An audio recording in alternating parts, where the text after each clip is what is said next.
Next topic जो हमारा है that is effect of temperature on electrical resistance. This is important.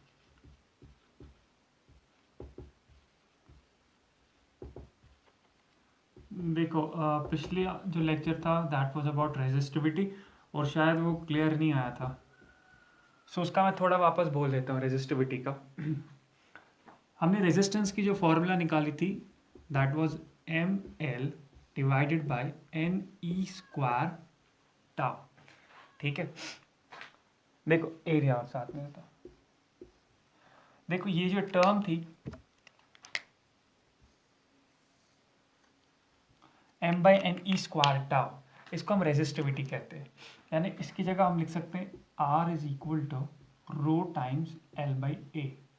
ये जो रो है that is m divide by N E square tau. और हमने कहा था कि जो रेजिस्टिविटी होती है ये एक मटेरियल पे डिपेंड करती है, एक्सटर्नल जो फैक्टर्स होते हैं उन पर डिपेंड नहीं करती है.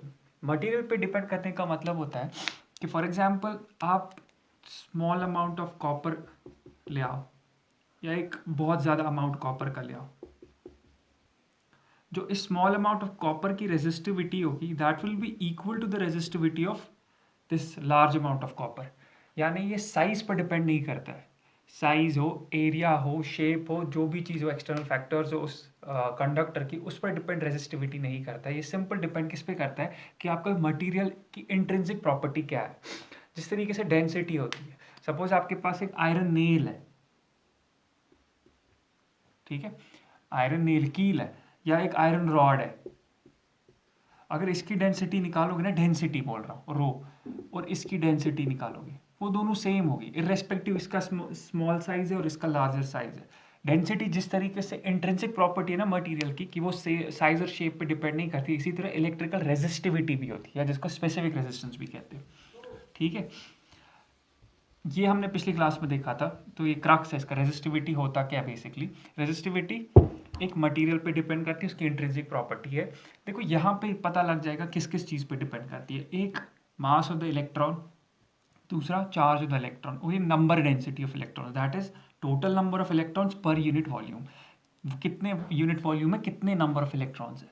टाउ रिलैक्सेशन टाइम, ये भी हमने देखा था क्या होता है. अगर आप साथ में एल और ए लगाओ, अब आपने डायमेंशंस को इंक्लूड किया, अब आपने साइज को इंक्लूड किया, आपने शेप को इंक्लूड किया, देखो लेंथ है और एरिया है, अब आपने इन सब चीज़ों को इंक्लूड किया, तब जाके आपका रेजिस्टेंस बनता है. यानी रेजिस्टेंस जो है वो डिपेंड करता है आपके साइज और शेप पर, लेंथ की बात चल रही और आपके एरिया पर भी. ठीक है, बट रेजिस्टिविटी जो होता है वो इन चीज़ों पर डिपेंड नहीं करता. तो दिस वाज मोर और लेस अबाउट रेजिस्टिविटी, जो पिछले हमने लेक्चर में देखा था. आज हम देखेंगे effect of temperature electrical resistance पे क्या होगा, और साथ में effect of temperature electrical resistivity rho, इस पर क्या होगा. सबसे पहले देखो इस पर क्या होगा, आपका इलेक्ट्रिकल जो रेजिस्टेंस है, टेम्परेचर से क्या इफेक्ट उस पर पड़ता है. यहाँ पे बाकी सब कुछ छोड़ दो, यहाँ देखो R is inversely proportional to tau, बाकी सब कुछ छोड़ के R is inversely proportional to tau. Mass of the electron तो चेंज नहीं होगा अगर आप टेम्परेचर को चेंज करोगे, इंक्रीज करोगे, डिक्रीज करोगे. नंबर डेंसिटी ऑफ इलेक्ट्रॉन्स ज़्यादा वैरी नहीं होती है, बहुत कम वैरी होती है. चार्ज ऑफ इलेक्ट्रॉन्स अगेन ये वैरी नहीं होगा. लेंथ तो चेंज नहीं होगी, एरिया भी कंसिडरेबल अमाउंट में लेट्स से चेंज नहीं हो रहा है. अगर चेंज कोई चीज़ होगी that is relaxation time. Relaxation time जो है वो चेंज हो जाएगा. वाई, ये भी पिछले लेक्चर में हमने डिस्कस किया था. रिलैक्सेशन टाइम जो होता है ये बेसिकली होता है कि एक इलेक्ट्रॉन को अगर नेगेटिव एंड से positive end of the conductor पे जाना है तो उसको बीच में कोलिजन्स फेस करने पड़ते हैं दूसरे इलेक्ट्रॉन्स के साथ या एटम्स के साथ या आयन्स के साथ. जो बीच का वो पाथ है जिसमें इसको कोई कोलिजन नहीं करना पड़ता है, यानी दो सक्सेसिव कोलिजन्स के बीच में जो डिस्टेंस होती है उसको मीन फ्री पाथ कहते हैं. और जितना टाइम इसको लगता है ये मीन फ्री पाथ कवर करने के लिए उसको रिलैक्सेशन टाइम कहते हैं. यानी रिलैक्स्ड होता है, इसमें कोई कोलिजन नहीं होता है इसको, जिसमें यहाँ से इसको यहाँ जाना है तो बीच में कोई इसको इलेक्ट्रॉन वगैरह कोई नहीं है जिसके साथ ये कोलाइड करेगा. सो ये रिलैक्सली चलेगा आगे की तरफ, इसी को रिलैक्सेशन टाइम कहते हैं, जिसमें कोई कोलिजन फेस नहीं करता. ठीक है, लेकिन अगर आप इसमें क्या करोगे, टेम्परेचर को इंक्रीज करोगे, so once you increase the temperature आप देखोगे इसको थर्मल एनर्जी मिलेगी इलेक्ट्रॉन को. सो ये ज़्यादा तेज वाइब्रेट करेगा. सो आपको जो फ्रीक्वेंसी ऑफ कोलिजन्स है, फ्रीक्वेंसी ऑफ कोलिजन्स वो इंक्रीज हो जाएगा. सीधी सी बात है, जब इसको ज़्यादा एनर्जी मिल जाएगी ये तेज़ तेज़ भागने लगेगा, सो जो ज़्यादा कोलाइड करने लगेगा। सो फ्रीक्वेंसी ऑफ कोलिजन्स अगर इंक्रीज हो गए, what can you say about relaxation time then? तो रिलैक्सेशन टाइम जो है वो डिक्रीज हो जाएगा, राइट? क्योंकि अब इसको कम टाइम लगेगा कोलाइड होने में, ज़्यादा स्पीड से भागेगा क्योंकि ज़्यादा एनर्जी मिल रही है, सो इसका रिलैक्सेशन टाइम ओवरऑल डिक्रीज हो जाएगा। सो हम देख रहे हैं कि जब आप टेम्परेचर को क्या कर रहे हो, इंक्रीज, इवेंचुअली रिलैक्सेशन टाइम क्या हो रहा है, डिक्रीज। क्लियर? अब यहाँ वापस अपनी इक्वेशन पे आ जाओ। जब आपने टेम्परेचर को इंक्रीज कर दिया, सो आपका रिलैक्सेशन टाइम क्या हो गया, डिक्रीज। सो इनवर्स रिलेशन है, सो रेजिस्टेंस तब क्या हो जाएगी, increase. Clear? So we can say conclude कर सकते हैं इस सब से कि जब आप टेम्परेचर को इंक्रीज करते हो, रेजिस्टेंस भी इंक्रीज हो जाती है। ठीक है? एंड द अंडरलाइंग कंडीशन जिसकी वजह से ये होता है वो ये है क्योंकि रिलैक्सेशन टाइम डिक्रीज हो जाता है। ठीक है? अब इस पर कंफ्यूज होने की इतनी जरूरत नहीं है। आपका जो रेजिस्टेंस है इनवर्सली प्रोपोर्शनल है रिलैक्सेशन टाइम को, वो टेम्परेचर इंक्रीज करने की वजह से डिक्रीज हो जाता है, इसीलिए रेजिस्टेंस क्या हो जाती है, इंक्रीज हो जाती है। क्लियर हो गया? और अगर आपको बेसिकली पता है कि रेजिस्टेंस होती कैसे है, जब आपके दिस इलेक्ट्रॉन्स वगैरह कोलाइड करते हैं ना, तो उस पर ही रेजिस्टेंस डेवलप करता है। जितनी कोलिजन्स होंगी उतनी ज़्यादा आपके कंडक्टर में रेजिस्टेंस होगी। अब सिंस टेम्परेचर इंक्रीज करने से कोलिजन्स की फ्रीक्वेंसी इंक्रीज हो रही है, सो आपके कंडक्टर की रेजिस्टेंस भी क्या होती है, इंक्रीज हो जाती है। ठीक है? Now the equation that follows, equation जो फॉलो होती है इसके लिए रेजिस्टेंस के और टेम्परेचर के लिए, दैट इज कि वी से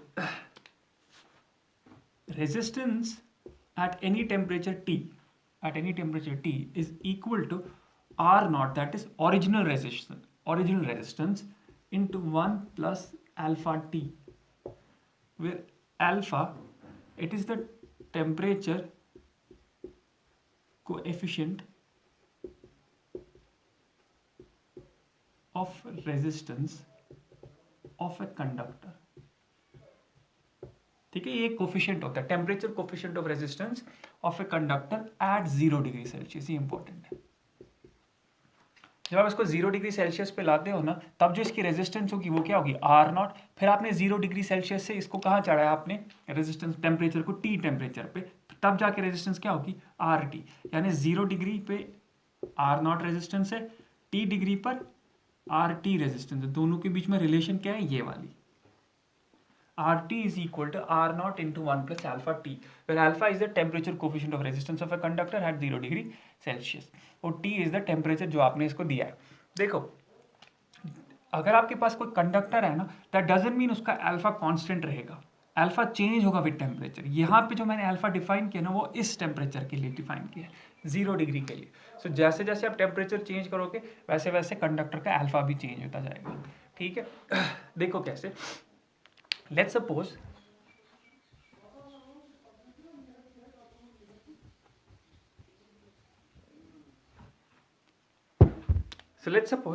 कि आपके पास R1 है, R not into 1 plus alpha T1, यानी आपने जब टेम्परेचर T1 दिया तब जाके रेजिस्टेंस क्या चेंज होगी, R1। फिर आपने टेम्परेचर को T2 कर दिया, सो रेजिस्टेंस चेंज होगी R2, which is equal to R not into 1 plus alpha T2। ठीक है? अब दोनों का रेशियो निकालते हैं। So will do R1 divide by R2 is equal to R not cancel हो जाएगा, यहाँ से रहेगा 1 plus alpha T1 divide by 1 plus alpha T2। ना cross multiply it and rearrange the term. जब आप इसको क्रॉस मल्टीप्लाई करोगे, रीअरेंज करोगे, सो अल्फा यहाँ से किसके बराबर निकलता है, alpha u will see it will be R1 minus R2 divided by R1 T2 minus R2 T1। ठीक है? Sorry, this is R2 minus R। सो ये अल्फा की इक्वेशन आपको आ जाएगी जब आपके पास दो डिफरेंट टेम्परेचर्स होंगे। दो डिफरेंट टेम्परेचर्स पे अल्फा कैसे निकालोगे, सिंपल, फाइनल माइनस इनिशियल यानी change in resistance divide by R1 T2 minus R2 T1। Clear हो गया? देखो, coming back to the original equation,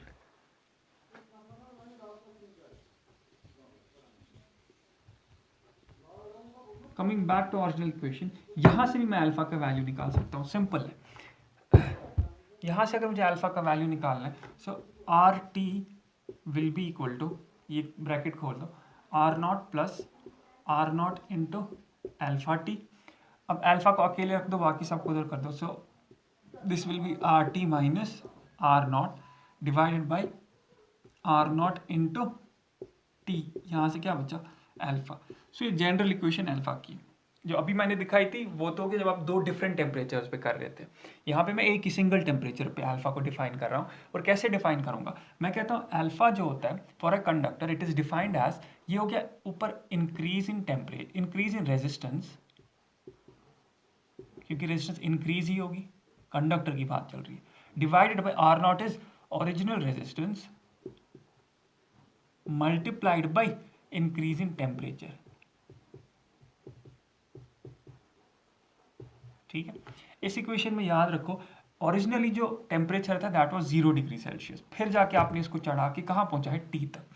सो हम कहते हैं अल्फा डिफाइन कर सकते हो, it is the ratio of increase in resistance divided by original resistance multiplied by increase in temperature. ठीक है, और अभी अगर मैं वो वाली इक्वेशन बोलूँ जिसमें आप दो टेम्परेचर्स पे निकालते हो, तो that equation goes like alpha is equal to R2 minus R1 divide by R1 T2 minus R2 T1। ये हो गया जब दो डिफरेंट टेम्परेचर्स होंगे, ये हो गया जब T एक ही टेम्परेचर होगा, यानी 0 से आपने सीधे T टेम्परेचर लिया है।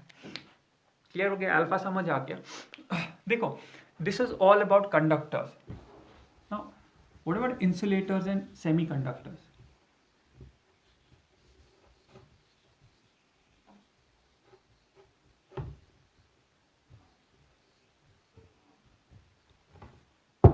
कंडक्टर्स के लिए सबसे पहले अल्फा जो होता है वो पॉजिटिव होता है। पॉजिटिव अल्फा होने का मतलब हो गया कि रेजिस्टेंस इंक्रीज हो जाएगी टेम्परेचर इंक्रीज करने से। टेम्परेचर इंक्रीज करो, रेजिस्टेंस भी क्या हो जाएगी इंक्रीज, यही मतलब होता है अल्फा पॉजिटिव होने का। फॉर इंसुलेटर्स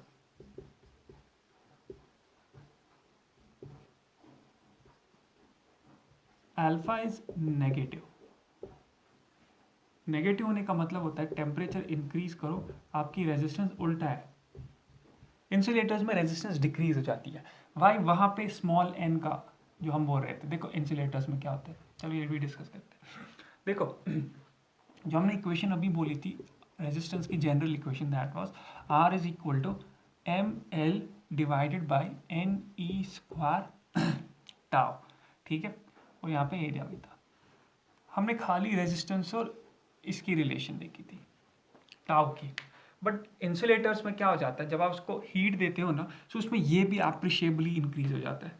यानी जब आप उसको बहुत सारी हीट देते हो तो उसमें इलेक्ट्रॉन जो होते हैं वो बाहर निकल जाते हैं, अपने आउटर शेल से बाहर निकल जाते हैं, और एन इंक्रीज हो जाता है, नंबर डेंसिटी ऑफ इलेक्ट्रॉन्स क्या हो जाता है इंक्रीज, टेम्परेचर इंक्रीज करने से। अब देखो अगर ये इंक्रीज हो गया तो ओवरऑल रेजिस्टेंस क्या हो जाएगी डिक्रीज। वाई, क्योंकि ये क्या है inverse relation. Clear. Now one में आस्क कि नहीं टाउ भी तो फिर डिक्रीज होना चाहिए ना, क्योंकि पिछला कॉन्सेप्ट भी यहाँ पे लगना चाहिए कि relaxation number of collisions increase होनी चाहिए। करेक्ट, टाउ भी क्या हो रहा होता है साइमल्टेनियसली डिक्रीज, बट इसका जो फैक्टर है ना डिक्रीज होने का वो काफी कम होता है, छोटा होता है एज कम्पेयर टू इसका इंक्रीज होने का फैक्टर। सो नेट अगर देखोगे ना, नेट ये इंक्रीज ही, डिनोमिनेटर इंक्रीज ही हो जाएगा। सो यहाँ से रेजिस्टेंस क्या हो जाएगी ओवरऑल डिक्रीज। अगर ये समझ आ गया तो ठीक, नहीं समझ आ गया तो सिंपल याद रखो कंडक्टर्स के लिए डायरेक्ट रिलेशन है, इंसुलेटर्स के लिए इनवर्स रिलेशन है। क्लियर हो गया। सेमीकंडक्टर्स के लिए क्या होता है